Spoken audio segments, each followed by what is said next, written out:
किसान दिल्ली आ रहे हैं और प्रधानमंत्री मोदी विदेश निकल गए।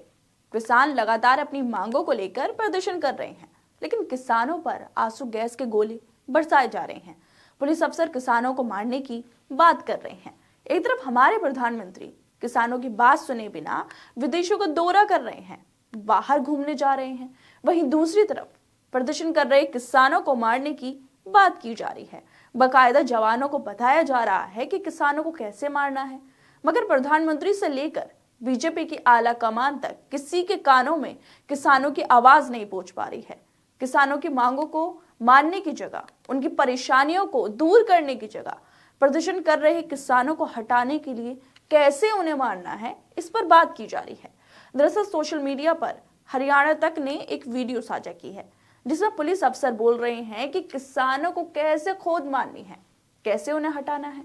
आप लोग भी ये वीडियो देख लीजिए। पहले सामने खड़े ये अफसर डीसीपी रविंद्र तोमर हैं, जिन्हें किसानों को दिल्ली कूच करने से रोकने की जिम्मेदारी दी गई है, लेकिन वो कैसे कानून व्यवस्था को बनाकर किसानों को रोकने की जगह, इस पर बात करने की जगह उनके सामने खड़े जवानों को बता रहे हैं कि किसानों को खोद मारनी है, लठ नहीं मारना। आईटीबीपी को हम प्रैक्टिकली करके बता देंगे कि खोद क्या होती है। मतलब डीसीपी रविंद्र तोमर किसानों को लठ की खोद मारने का आदेश दे रहे हैं। वो किसानों को लठ की खोद मारने वाले हैं। अगर आप लोग खोद मारने का मतलब नहीं समझते होंगे तो आपको हम बता देते हैं कि इसका मतलब क्या होता है। दरअसल जो खोद होती है वो किसी भी लठ या लाठी का जो निचला हिस्सा होता है उसे कहते हैं, जिसे रविंद्र तोमर किसानों को मारने की बात कर रहे हैं। लेकिन सबसे बड़ा सवाल ये है कि आखिर कब तक ऐसे भड़काऊ बयान देने वाले ये अफसर बाज नहीं आएंगे, कब तक ऐसे ही बयान दिए जाएंगे। डीसीपी रविंद्र तोमर आगे कहते हैं कि अगर आप किसानों को खोद मारेंगे तो आपसे दूरी बनी रहेगी। ये जो जुगाड़ है ना, ये भारत का है, ये हरियाणा का इन्वेंशन है, और बाकी ये क्या है हम आपको बाद में बता देंगे।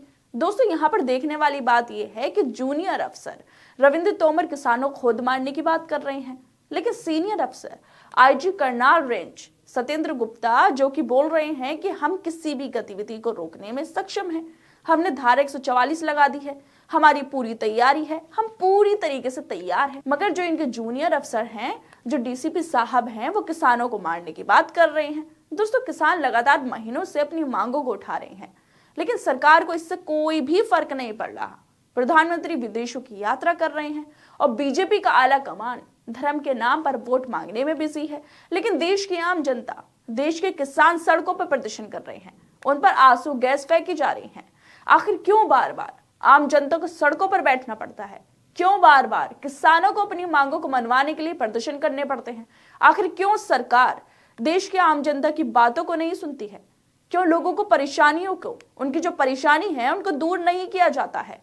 किसानों के साथ सब कुछ हो रहा है सिवाय उनकी बातों को सुनने की जगह। बीजेपी सरकार तो बड़े बड़े दावे करती है कि वो देश के आम लोगों की सरकार है, देश के आम लोगों की बात को सुनती है, तो फिर क्यों किसानों को सड़कों पर बैठना पड़ रहा है, प्रदर्शन करना पड़ रहा है? कहां है सरकार और कहां है वो बीजेपी के बड़े बड़े लोग जो दावे करते हैं, बड़े बड़े वादे करते हैं? कभी किसानों को बोला जाता है कि उन्हें किसानों के हितकारी बिल समझ में ही नहीं आए, एमएसपी समझ नहीं आई, कभी जवानों को सरकार की अग्निवीर स्कीम समझ नहीं आती।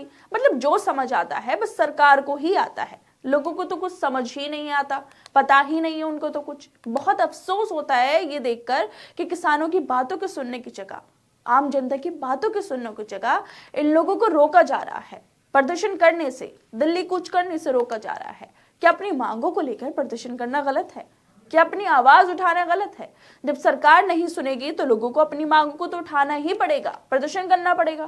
खैर, मोदी जी तो किसानों को छोड़कर विदेश चले गए हैं और बीजेपी वाले ये सब नजारा अपनी आरामदायक कुर्सी पर बैठकर देख रहे हैं। अब सवाल ये उठता है कि आखिर कब तक यूं ही किसान सड़कों पर प्रदर्शन करते रहेंगे, यूं ही किसानों पर आंसू गैस के गोले फेंके जाएंगे, और कब तक पुलिस अफसर किसानों के खिलाफ ऐसे ही बयान देते रहेंगे?